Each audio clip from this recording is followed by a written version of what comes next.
Hi, I'm Natalie Jill, fat loss expert turned high performance coach. When odds are stacked against us, how do we shift and create everything from nothing? How do we level up when we aren't feeling it yet or we've had a big setback? On this podcast, I'll be talking to some of the most inspiring and courageous men and women on this planet who, at their worst, learned how to achieve success greater than they ever dreamed possible, leveling up and creating everything from nothing. Forbes magazine calls Steve Sims the modern day Wizard of Oz. And after chatting with him for this episode, I feel they nailed it with that description. You see, Steve grew up in London and came from very humble beginnings. Growing up in the 80s when entrepreneurship was frowned upon, he was a bricklayer by trade, just like his dad and just like his grandfather. And this is all he knew, and this was all he was taught to be. When it hit home one day that this was going to be his whole life, his future, he decided that this was not for him. He decided to shift and create everything from nothing. Today, Steve is the CEO of Bluefish.com and author of Bluefishing, and he is a master at creating magical experiences for clients. Join in today and learn exactly how Steve Sims leveled up and created everything from nothing. Today on Leveling Up, I've got Steve Sims, and listen, when it comes to getting things done, founder and CEO of the Bluefish.com, Steve, he is the man for this. And most people know Steve. Thank you for being here, by the way, Steve. Most people know you as this incredible success story from the Bluefish.com, but I know that's not always who you were. So thanks for being here. And I want to dive right into who you were before that. Oh, I openly say I'm a serial failure. I was a bricklayer from East London, a whiskey drinking biker, and that was it. I just thought that was going to be my life, and I didn't like it. So as entrepreneurs, and here's the funny thing, it doesn't matter what industry you're in, entrepreneurs, we all have the same kind of feeling. We all have the same kind of traits, aggravation. And growing up as a forced bricklayer, because that's what my father did, I knew it wasn't for me. And so I did what all entrepreneurs do. We bounce off the walls. We go from one job to another. We don't settle. We don't fit in. And in those days, of course, my mum just thought I was heading to jail because I couldn't keep a job. I couldn't stay in it because, again, as entrepreneurs, we don't settle. That's for other people. So did you know you were an entrepreneur? Like you said, you grew up in a family of bricklayers, so like you became a bricklayer. That's what you knew to do. When did this like entrepreneur spike hit? Were you told you weren't a good bricklayer? Like what made you think like I got to get outside this box here? Well, for a start, in the 80s, I'm 53 years old now. Okay, so I'm talking about growing up in the 80s. Okay, and in the 80s, if you were an entrepreneur, then it meant you couldn't get a real job. And if you were a hustler, it meant that you were selling shady cars. So the bottom line of it was all of the traits I had led me to the fact that I was an untrustworthy person because I couldn't keep a job. I was always looking for an angle. I wasn't following the rules. And I can tell you the day that it hit me, and it hit me hard. And I can actually tell you the smell in the air and the color of the clothes. It was that impactful. Wow. So what happened? And before you even tell me what happened there, I'm curious because this is what's coming up for me listening to you. It's similar to my story and many people that I've interviewed that maybe were you that kid also that got like sort of in trouble for school for not paying attention or tuning out? Was that also a trait that you had? I'm wondering. Oh, I'm 245 pounds of ugly. So I'm a big lump of a fella. So you're exaggerating. He is not. I was the guy and I was a big lad at school. I was one of the big, I kind of did all my growing at school and then kind of stopped. So I was big. I thought I was tough. I was living in London. I couldn't concentrate. I didn't see the point of half of the lessons I was learning. I remember even at an early age asking myself, whenever will I use Pythagoras' theorem?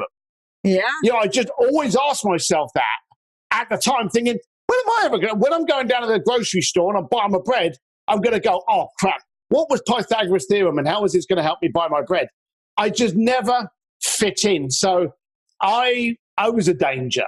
And everyone thought that I was going to get in trouble. And as I say, I was constantly aggravated because like entrepreneurs, we're outcasts.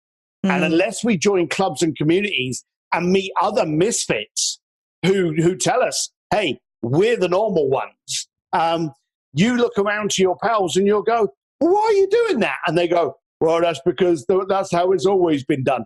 And it aggravates you because this isn't the way that it could be done. So it's so interesting that you're saying this because it just clicked for me, Steve, that this makes a lot of sense because I grew up in the 80s as well. Right. And I work with so many people. I work with people of all ages, but I work with a lot of people in their 40s and their 50s, right? And they have this story around that it can't be done or they can't create on their own. And you saying that just really made sense to me that was the theme in the 80s. You're right. As a kid, like you were an outcast if you were an entrepreneur. It meant you couldn't get a job. Oh, yeah, you were brainwashed. You were brainwashed that if you didn't give the answer the teacher wanted, then you were wrong. Even though your answer may be better, save time, may be more economical, maybe more productive, it was wrong. And for a start, you are a lying cow. There is no way in the world you grew up in the 80s. You're about 25 years old. You're funny. No, I'm 47, but thank you. You made my day. Jeepers, you keep well. You see, that's the trouble with me. I looked 53 at the age of 19. So I'm the opposite. But yeah, that's what I mean. Entrepreneurs, we're all the same. It doesn't matter. The fact that I'm dealing with Elon Musk and the Pope now it's no different to any other entrepreneur's journey. We're still faced with the exact same thing. And that's where it's a bit scary because in today's world where the entrepreneur is revered, the entrepreneur is the new rock star. Mm-hmm. If you ask people to name, like big celebrities now, within the top 10, you're going to start getting the Mark Cubans, the Elon Musks, the Richard Bransons. Mm-hmm. You would ask for people to name rock stars in the 80s and 90s, it was Michael Jackson, Lionel Richie, Brad Pitt. It was entertainment-based. You're right. But now, my kid's 13 years old. And the other day, he was talking to me about Warren Buffett. Have you heard of Warren Buffett, Dad? And I was listening to Ty Lopez and Gary Vee. And, we revere the entrepreneur. And the trouble is, entrepreneurs don't all wear Vans sneakers and hoodies. We get shit on, we get ripped off, we get screwed over, we get sued, we go broke a million times. We fail consistently. We just don't allow it to define us. We allow it to refine us. I love that you're sharing this. And this is so relevant. And so talk to me about that, though, because I know that when we are in that failure mode, when you're in that, like something's not working and it's bad, it like takes those, you get hit by it, like this is not working. And then it sinks in, I'm failing. It's not like this instant turnaround and find the opportunity. So like, I would love to dive a little bit more into that. Like, because when you do have those moments of like that failure, like you said, I failed so many times, like how long does it take you to shift out of it? And how do you shift out of it? I don't. I used to do kickboxing when I was a kid. And when I got a punch in the head, it didn't tell me that I was a bad fighter. It told me that I had a bad guard. So I just got educated to keep my guard up. So every time I fail at anything, every time I lose money on a contract, every time something doesn't go my way, then I literally look at the positive in it and I go, okay, I just learned how not to do it. Like that instant, you look at the positive in it. Absolutely. When you trip on a curb, yeah, very rarely will you trip on the same curb the same way. You're right. Because you've been educated. You now are aware. I have been screwed over probably to the tune of about $500,000 on contracts. I know those paragraphs to look at now. And in 23 years, I got caught out twice. And I got educated twice on how to make my subsequent contracts better. So every failure is a learning curve on how to be better. And to be blunt, to be absolutely blunt, I hug my failures now. When something goes wrong, I go, oh my God, that went wrong. And usually failures are those glaring moments that you go, why did I do that? And those are the aha moments because you don't grow from your success. You grow from your failures. I fully believe you. And I love what you're saying. And I'm with you. Where I'm struggling right now, and I know listeners are struggling right now, is how did you get it to be that quick of a pivot? Because like, for instance, for me, I'll share with me, when I've had failures, I definitely have rock bottom pity parties. Sometimes they used to be like 3 months long. Now they could be a day or a couple hours. So they've gotten better. But how do you embrace that? Like just shifting it right away? Like, did that take you years? Is that something you were taught? When did you start being able to do that? Yeah, it does. It takes time. And they always say experience comes a few seconds after you needed it most. There would be that collapse. There would be that almighty kick in the testes where you go, oh my God, my life's over. How am I ever going to bounce back from that? And you're right. You join in the pity party and you sit there and you cry and you look around. And then slowly you come out of it and you stand back up and then you start proceeding. And the funny thing is, you then look back, and this could be a year, 2 years in the past, and you go, do you know that smack, that push off my pedestal taught me things that have now made me taller. It's the elastic band syndrome. You stretch it, it never goes back to its original size. And there is nothing more empowering than falling down and getting back up. Now, in the first few years, you're correct. And your path, same as everyone else. You the first few years, the first times you do it, it takes a couple of years to get over it. Then it takes a year. Then it takes 6 months. Now we're into the, oh shit, I'll cry for a couple of days and all right, get up. Because as they always say, the fight's not over when I go down. It's when I stop getting up. Yes, that's so good. That's so good. And I would say I am there. I'm a day or two now. So I have a failure. But it's a progression and it's all the same. Yeah. So I've gotten better, but I love that you said that. So for listeners listening, wherever you are, it does get better with practice. And what I'm hearing you say also is that you do look at failures now as they're happening for you, not to you, because you're learning from it. Yeah. Do you know, I had the great fortune of hanging out a few times with a gentleman that most people know, Elon Musk. And there were a couple of the beauty of entrepreneurs is it kind of gives us a license to peek into other people's sandbox and to meet people that we normally wouldn't get to meet. True. And so I've been with Elon Musk a couple of times and you get to talk to him and understand how he looks at things. And I remember him saying that they laugh at you before they applaud. Ooh, yeah. Now that's good. And I remember one of the other guys at SpaceX once, he said to me, he said, how many times have you seen news footage of our rockets, our fuel boosters that were landing back on the platform in the ocean?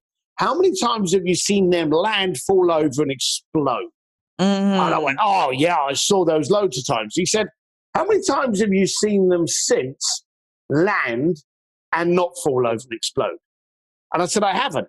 He said, no, because he said, once it's successful, it doesn't matter how many times it's failed, you've now got it right. Wow. And no one's interested anymore. No one's seen those rocket cells land, but they do every couple of weeks or every couple of months. They land upright because every time they fell over, they learned the trajectory was off. They learned the gravitation, the gyro was off. They learned things to make it work. You can't go from nothing to excellence without those failures, chinks, and lessons during the journey. Oh, that's so good. That's so good. Okay, so Steve, take me back because I interrupted you earlier. You were saying you remember the exact moment when you were bricklaying and you can remember the smell, the scent, when you made that pivot, that decision that your trajectory for your life could be something different than a bricklayer. What was that? I was working on the building site and my dad asked me to go down and there was a thing called a hod, which was this weird shaped thing that you put on your shoulders and it carried a load of bricks in it. Okay. And so, I went down to the bottom of the scaffolding, put a pile of these bricks in this hod, threw it on my shoulder, and you walk up the ladder with one hand. Very, very unsafe, but that's what you did. So I walked up the ladder, and as I got to the top of the scaffolding, I turned around. Now, the first one in front of me on this line of bricks that were being laid was my dad. Next to him was my uncle, two of my cousins, and then my granddad. And I looked down this line and I suddenly saw my future. Here I am. And by that time, I'm 18 years old. And I'm looking at my 73-year-old granddad down the other end. And I thought to myself, is this it? Am I just seeing my lifeline here? Wow, what a cool moment. Yeah. My dad yelled at me because I was stood there paralyzed. And so I put the bricks down, carried on with work. We had tea break at 10 o'clock in the morning. We went down into the shed. My granddad was there eating his sandwich, drinking his cup of tea. And I went and sat down next to Granddad and I said, Granddad, did you think that at your age you would be doing this? Mm-hmm. Now, of course, that's quite a rude question because I'm sure he didn't. And without even taking a breath, he looked at me and he said, if you don't quit today, you'll be me tomorrow. Whoa, I just got chills with that one because how powerful for him and to be stepping outside of his self and his ego to tell you that. Yeah, and so what did I do? Stood up, went to my dad. Now, bear in mind, I'm a big Irish lad. My dad's a big Irish lad. My mum's a bigger Irish woman. So I walk up to my dad and go, I have to quit. Mm-hmm. Of course, he's like, what do you think you're doing by your son? And, suddenly rants off. And I said, I got to. I don't know what I'm going to do, but I know I'm not going to do this. Wow. And so, of course, then I go home and then my mum doesn't want to talk to me because she thinks I've turned my back on the family business. She thinks I think I'm up myself and thinking I'm better than everybody else because you got all of that, Yeah. Those people that tell you it can't be done, 9 times out of 10 don't want you to be able to do it because it shows them up. Yes, it's because they can't do it. They haven't done it. So that's they want it qualified. They want you to fail so they can go, I told you. But the second you get it right, they're like, shit, And my dad was like that. And so I'm living in an Irish household.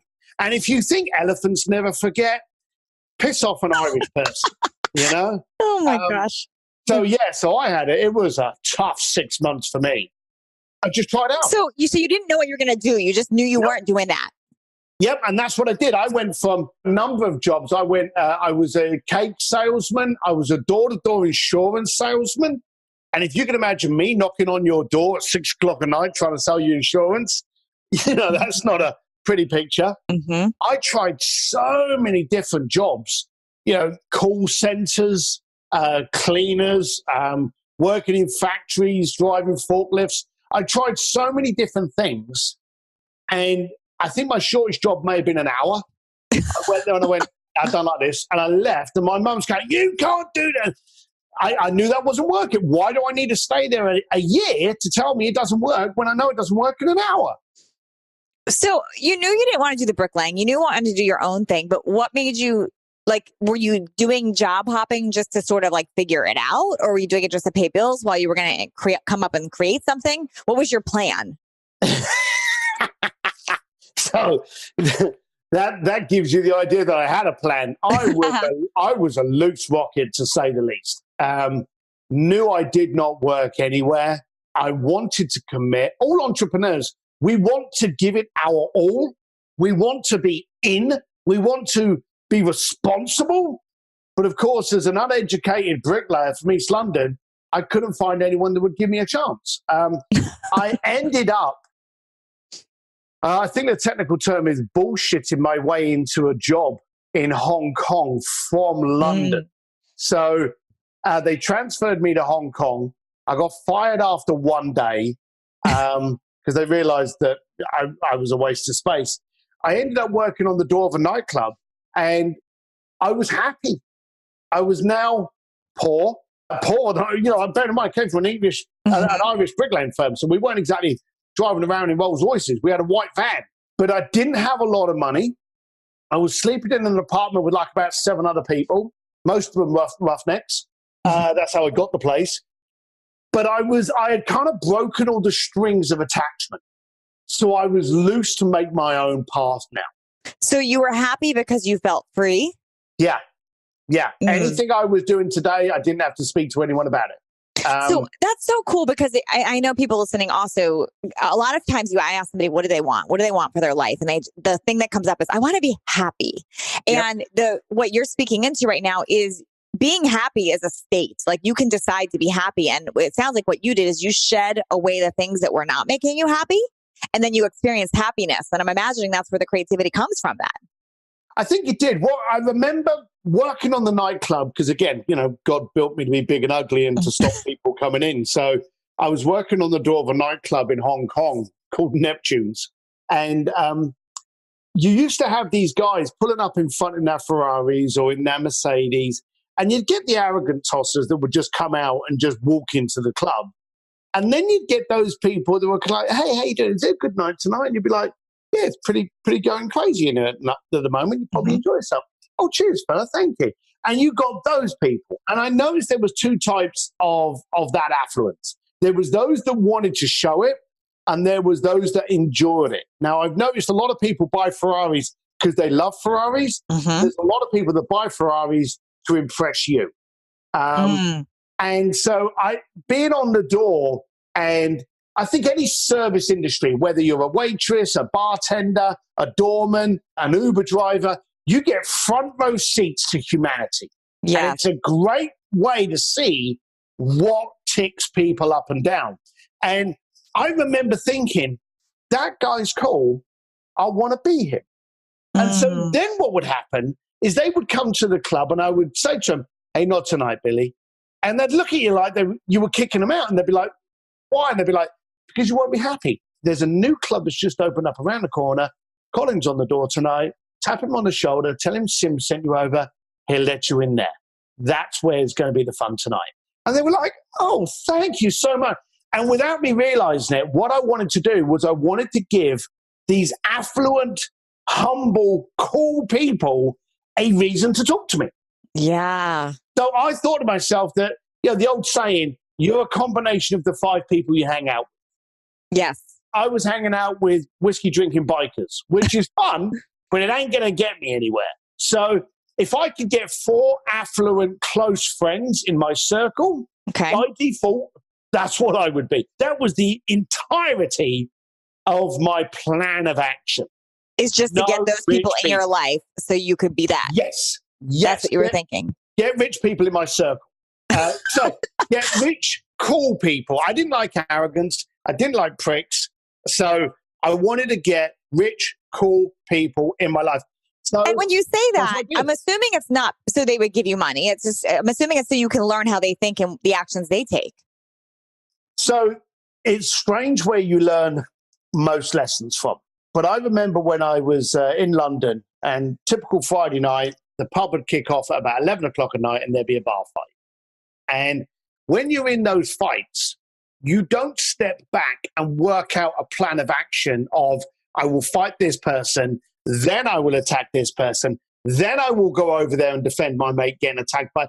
You don't plan those things. Okay. You react to what's in front of you and then plan after that. When you go with your short-term, your medium, and your long-term goals, my long-term was 2 minutes. So I always focused on, okay, what's in front of me now that doesn't work? Or what's in front of me that I need to be in front of me? So my plan was nothing financial. And I was literally, get those people in my life. Okay? Then, all of a sudden, I started to become an oracle. And then I started throwing my own parties and going, and I was seeing the money they were spending. So then I was going, hey, there's a party on down there, $500, but all the drinks are included. Now, if you averaged it out, most people would drink a couple of $100 that night, so you were making $300 profit. So I then started to becoming a party promoter. And then people were saying, do you know anyone in Monaco? This is a true story. Someone asked me if I knew anyone in Monaco because they were going there for the Formula One. This is mid-90s now, and I'm in Hong Kong. Okay? I said to them, I do. What do you need? They told me what they needed. I went back home to my apartment, found a book because I had to look up where Monaco was. True story, So, wow.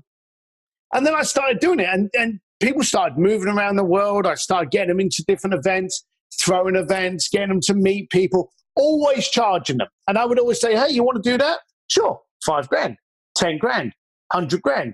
200,000. And I was never frightened of asking for money because I learned very early on, if they don't pay, they don't pay attention. Whoa. So when you were charging them, you just kept upping what you could ask for what reason? What was the reason that you were asking for that? Kept going higher? Well, for one thing, I've never failed at giving the client what they wanted because I never did. Okay. If someone comes to me, and to give you an example, I had a client of mine, he wanted to have a exclusive restaurant in Florence, okay? If you give people what they ask for, Amazon's going to knock on your door and put you out of business because all you're doing is providing. Okay. Okay. So when he came to me, he said, I need an exclusive restaurant in Florence. I didn't book an exclusive restaurant in Florence. I created an exclusive situation. I took over the Accademia Museum that houses Michelangelo's David. I put a table of 6 at the feet of David in this museum. And then I had Andrea Bocelli come in and serenade him halfway through their pasta. Whoa. So you created an experience. You were creating an experience for people. I never give people what they ask. I give them what they want, what they dream of, what they desire. And how did you sell them that vision, or did you sell them that vision before you told them what it was? Like they'd say, I want an exclusive restaurant here. Would you then, what was your process for that? Were you asking him a lot of questions on like what would make the experience right? Did you have a fee up front? I'm curious how that even comes together. Yeah, you chat with the person first. The greatest skill in the planet at the moment, which people are losing and you can't download a bloody app for, is communication. Yes, so true. I sit down and I go, okay, you want an exclusive restaurant in Florence. Why? Well, I'm getting, my fiance's got a family in town, and let's be blunt, Steve, I want to show, this is the true conversation. Yeah. I want to show off to her family, and she's got a best mate in town as well. And, I want to show everyone that, I'm the man. Like, okay, so at the end of the night, what's got to have happened for this to have been a success? Well, we got to do that. Okay, fine. So if we go to a nice restaurant, is that going to do it? Because if you're in a nice restaurant, the table next to you could be on a bachelor or a hen night and ruin the ambience for you. So, how about that liability? Have you thought about that? Oh, yeah, maybe. Yeah. And so you talk to the client to find out what the goal is, what they're trying to achieve, what the moment is, what the engagement and the emotion, the reaction, and the story needs to be by the end of the night. This is so powerful. And I hope everybody listening is really getting this, because never once did you say, what's your budget? You didn't lead with a price. You didn't lead with options. You jumped right back in with questions to understand what it is they actually want and why. So here's the thing. We don't know each other very well. Okay. We know your husband, he's a cool cat. And we could both agree on that. Well, it depends on the day. I'm just kidding. Yes, my husband is typical relationship. Yeah, my wife's just the same. But if you came up to me and said, hey, I want to do this, and I went, great, 10 grand, please. Mm-hmm. Then the thing you're focused on is not what you just asked me. It's on the 10 grand mark. Yeah. Okay. I don't ever want to pay for anything. I want to invest in something I want. Yes. So if I now can speak to you and go, that sounds beautiful, but why? Why is this so important to you? You're now explaining it to me, and I'm bringing up ideas and concepts, not the concept you're going to end up with, because I'm always going to surpass what I promise you, because that way I assure myself of never failing. Yes. So and you're speaking into vision, which I love. So it's like you're getting the client or the prospect to really speak into their vision. Oh, I'm in your soul. And here's the bottom line. If I can get to your core, to that thing that by a slight tickle gets you all kind of nervy and goosebumpy, if I can get right into that area, the bottom line of it is, people, when you get down into what it really is they want, then the price is irrelevant. I've had people come to me. Another true example, a guy came to me, said, I want to meet Journey, the rock band. Mm-hmm. And this is a beautiful story. And I said, okay, fine, why? And he said, I want to go backstage and I want to shake their hand. All right, you told me what you want to do, but again, why? And he turned around and he gave me this story about how through his life, from college, he used to earn money by being the lead singer in a cover band for Journey. Ooh. And all the way through his life, sickness, illness, finances up and down, companies going back up and down, relationships going bad, divorce, bad illness, all the way through, Journey had been the theme tune to his movie, to his life. And he said that now he is successful, now he's strong and steady. He wants to thank them for being his theme tune, his motivation. Wow. And I said to him, clearly, I said, so, okay, great. I love that. So you're telling me the band comes off stage all hot and sweaty after being cheered at by 20,000 adoring fans, and you want to get a handshake and a selfie, and that will do it? That will be the finale of your movie? Now, he was like, oh. And he had said to me in his statement, I believe getting backstage is like, five or 10 grand, something like that. I didn't respond. I just went into the why. Okay. What we ended up doing for that guy is we actually stuck him live on stage in San Diego, which used to be called the Cricket Amphitheater. I think it's changed now. I think it's Sprint or something. But it was called the Cricket Amphitheater at the time. And we stuck him live on stage and he sang 4 tunes as the temporary lead singer of the rock band Journey. That's incredible. So he went from going backstage to shaking hands to actually being the lead singer of the entire band live on stage to those 20,000 adoring fans. Now, before you go into like what that cost or what you paid the band or anything, or even if you're going to go there, what I'm imagining is because you were so clear on his vision, his dream, what would make it happy. I would imagine that story is so compelling to whoever you're trying to hire to make happen. So like, for instance, I would imagine a band, if you get to the right person, hears that, they want to support and help. So now it's like, I'm assuming you make your money is like you're creating the experience, but you enroll whatever you're setting up for people in the vision. People probably want to help more than you can imagine. Yeah, never buy into the price tag, buy into the value. Now, if you remember, or if you rewind, I said when I was a doorman, I needed to give people an excuse to have me in their circle. Yes. Okay. So the only way to do that is to bring value. When I was a doorman, my value was I knew where all the best parties were. And it started off from there. Then I started taking over mansions, yachts. I started throwing my own events. But I've always created value. So when I went to Journey, before I went there, you do your research. Okay. You can't make a second intro call. So I've got to be able to go in there and be so irresistible with my concept, my idea, my vision, my passion, that they don't want me to leave. So what happened was in doing my research, I found out that the drummer's son had autism. And my client's brother's son had autism. So when I went to the band, I went to the drummer and I said, I'm going to tell you a story of an adoring fan. Now, bearing in mind, bluntly speaking, they've heard this a million times. Yes. And I'm aware they've heard it a million times. So you're brief on it. And you go, hey, I'm going to tell you a story about a fan, blah, blah, blah, blah, blah. But I'm at the same time going to tell you how it's going to raise awareness for a foundation called Autism Speaks, which I know is close to your heart, how it's going to raise awareness and, more importantly, funding. Wow.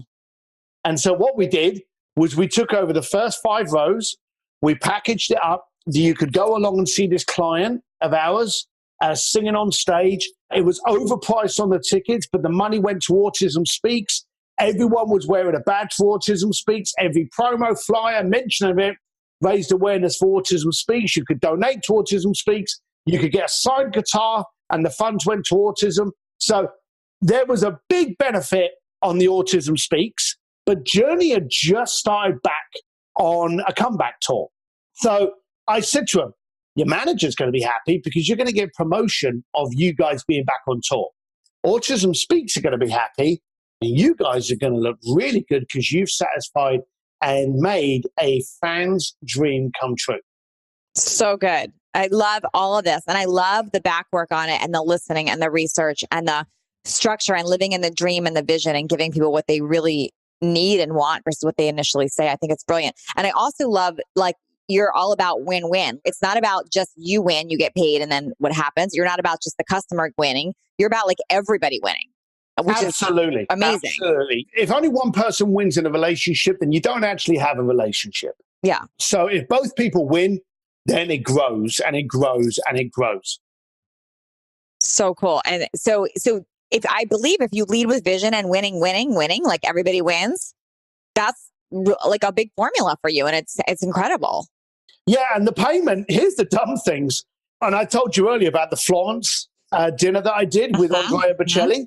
Well, we had got them involved so much in the passion and the vision of actually doing this, private concert for 6 people at the feet of Michelangelo's David. We had actually forgotten to address how much he would charge. And the funny thing is, the afternoon that he was to appear in Florence with me, they brought up the money. And I said to him, I don't disagree with it, because we'd agreed that it would be a charitable donation to his cancer foundation. I said, I don't disagree with it, but you are aware that it's only like 5 hours before you're performing. My bank account is in America. If I initiate the wire on my phone now, you're not going to have it for 2 days. Yeah. But they were so sold on the passion that they agreed. So the standing joke for that night was that I had Andrea Bocelli on credit. That's funny. I love that. That's amazing. That's incredible. This is so cool. I love your whole outlook, and it's so cool. And I love that you really come from a place of giving and generosity. And like, see, when you help others achieve what they want, like it comes back at you. And that's really where you're living. You're living in the space of helping others achieve what they want. I believe so. I truly believe so. And if you go, I forget who it was that said it. Obviously someone smarter than me, but they said, they won't care till you show you care. Yes, that's true. Yeah, people don't care about you unless they know how much you care.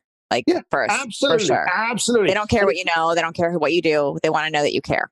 And if you can show that you've done a bit of research in there and show them value right at the offset, and that's what I mean, go into the conversation. And I'll often go into a conversation and go, hey, I want to talk to you. And here's the funny thing. If I call you this afternoon at 4:00, and I don't even have your phone number, so for a start, that would be spooky. But if I phoned you at 4:00 in the afternoon, the one thing you can guarantee when you pick the phone up and you answer my call is that I want something, because I've called you. It's a natural assumption, correct? Yes. The more affluent in a placement or a position of power, the more your higher the profile becomes. Everyone wants something from you. Yes. So when you're walking up to Richard Branson in a room, I'm telling you now, he has stood there thinking, are you going to pitch me an idea for a business? Of course. Are you going to try and get an autograph? Are you going to try and get a selfie? What do you want? Yeah. Bingo. Bingo. And there it is. What do you want? And the bigger profile that you have, the more that question leads. So when you speak to people, and I'm on about anybody, tell them what you want within the first 10 to 15 seconds, and then tell them why they need to do it because of the benefit that it brings for them. Amazing. And don't do the bait and switch. Don't act like you're doing something else and then switch to that. Oh, no. The clarity. Yeah. If you could walk up to someone and go, hey, this is, and I've done this is the wrong environment for me to talk to you about a business that I want you to be promoting for me. Because let's be blunt, 9 times out of 10, when you meet people of power, you're in the wrong environment to be pitching. So if you get it out of the way and say it obvious, hey, this is the wrong place for me to be pitching you on a business that I want you promoting. But I am aware that your cause is blah, blah, blah. And I've got a way that we can actually raise significant money in that by looking after plan A. Yeah, so you get their attention, you give them the benefit quickly. You give them the benefit quickly. You get the elephant out of the room by saying, hey, I want something from you, but you already know that. But I've done my homework, and I'm going to be telling you why you're going to benefit 3 times more than I will. That's so good. This is really, really great. There's so many people out there leading with price, or they're beating around the bush. They don't say what they really want. They try to buddy up, become a friend, and then they do this bait and switch thing, which is terrible. So I love the directness. I love the win-win. I love how you're really into getting people what they looking at people's visions, which is so cool. It's not just about your own vision. It's what's their vision and how can I make this a reality? Yep. Absolutely. It's so brilliant. So your company, your main thing that you do, it's Bluefish. And that's what you do. You do luxury concierge services. So I've got 2. I've got the Bluefish, which is a high-end VIP concierge. I've got tasteofblue.com, which is a iPhone membership concierge.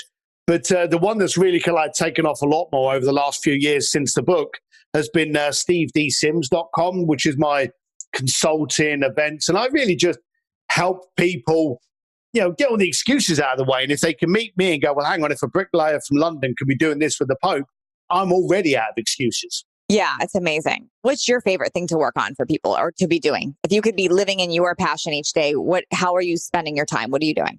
So all of the kind of travel requests and things like that through our concierge business, I never see these. Okay. I'm the guy that gets the phone call when it's a case of, I want to play football with Ronaldo. I want to shoot hoops with Kobe Bryant. I want to hang out with Oprah. Yeah, exactly. We had that the other week, actually. Yeah, so, I'm going to call you about that same thing, by the way. So we get a lot of those kind of requests. Yeah. We're doing something with Richard Branson in Toronto. Got it.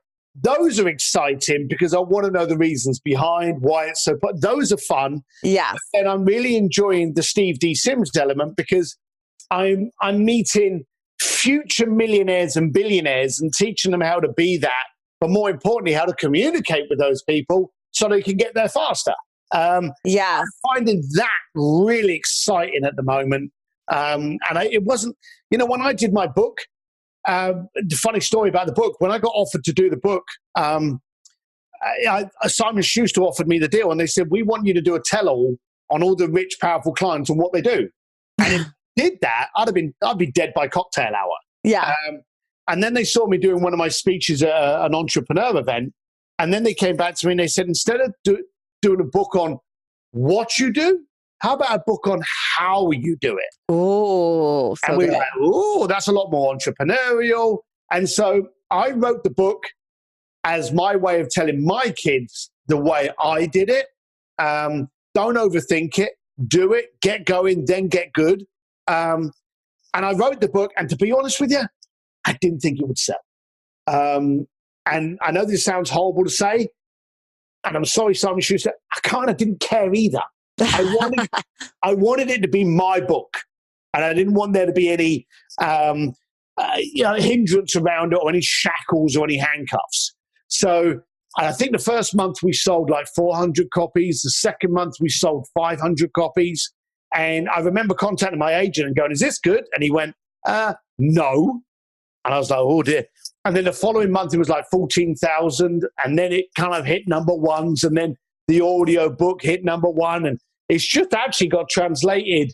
It's in Taiwan, Thailand, Korea, and I think Vietnam. They're just doing now.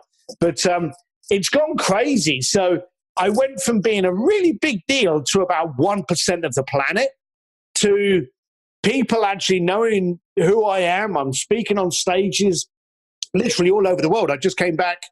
We're in, I don't know when this podcast comes out, but we're doing it in March. And I've already been in Mexico, Vegas twice, San Diego, and Phuket, Thailand, just by March. And I've got Spain, India. So I'm speaking all over the planet. So it's a very exciting period for me at the moment. So Steve, the theme I keep hearing from you is like over and over again is you don't focus on yourself actually, which is so cool and so awesome to hear. Like you literally focus on being in a state of happiness and giving and fulfilling what other people are looking for. And that's like you just said, I wrote the book. I didn't really care, but you cared. You were sharing the information. That's what you cared about. So you operate from this place of giving and serving others, and look at what that's done for your life. Yeah, it's not too shabby, that's for sure. Yeah, but that's so cool because I think so many people will operate from a different place. They operate from a place of greed or give me or I deserve, and it's all about them. And then they wonder why they're not getting the results. Again, bottom line of it is, if there's nothing else you take away from this, if you show that you care, if you provide value above what they've requested, then you're building loyalty and you're building longevity. If you don't do those things and you are literally a price match for everything, as we said earlier, Amazon is just getting ready to take your job. Yes, so true. Okay, here's a question I ask everybody, and I'm going to ask you, I'm dying to hear your spin and your take on this. If somebody is listening right now and they are in their own personal rock bottom, so maybe they're stuck in those failures that you've learned to shift out of. Maybe they're the bricklayer and they can't make bills. They're in their own personal rock bottom, whatever that means to them. If you were to tell them 3 things so they can start snapping out of it and creating everything from nothing, what would you tell them? So my dad is a blunt instrument at best. And when I was young, about 13 years old, we're walking down the road. He was smoking cigarettes. I think he was on about his 200th within the hour. And he put his hand on my shoulder. Without looking at me, without breaking stride, he said, son, no one ever drowned by falling in the water. They drowned by staying there. Ooh. And then he took his hand off my shoulder, carried on walking. Now, at the age of 13, I remember stopping and going, what the hell was that? And it never made any sense to me until I hit my 20s. You've hit rock bottom. Great. Okay. Now you need to decide, are you staying or are you out? So first of all is the mental perspective of, okay, analyze how you got there. Did you overspend? Did you market in the wrong areas? Did you take easy risks? Because if you're going to be broke big, don't be broke small. Take risks, take chances, learn from that education and get going. But the first thing to do is realize that it's a mental state. Are you comfortable being there? Yeah. If not, then do something about it. That's the first thing. Second bit, analyze how you actually got there. And third, understand the fact that if you can wake up in the morning, you've got an unfair advantage that you're going to win. Just purely and simply by waking up. The day you don't wake up in the morning, that's when the fight's actually over. Yes. And having gratitude for that, because a lot of people don't get that opportunity to wake up tomorrow. Yeah, 100%. And you've got to focus on your mental strength. Mm-hmm. And it can be straining. We've all been there. I've lost sleep.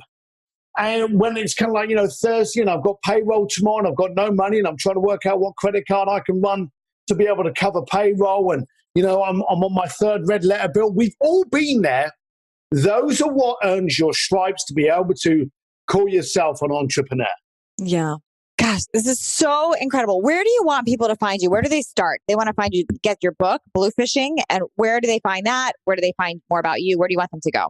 I'm a terrible plugger. As you noticed, I didn't even name the book because I didn't want to be advertising. Bluefishing, right? Bluefishing. Yeah, the book is called Bluefishing, The Art of Making Things Happen. And that's on Amazon and everything. If you're in the US, if you text the word SIMS, which is SIMS, to 345345, that will get you on my email, on my text list.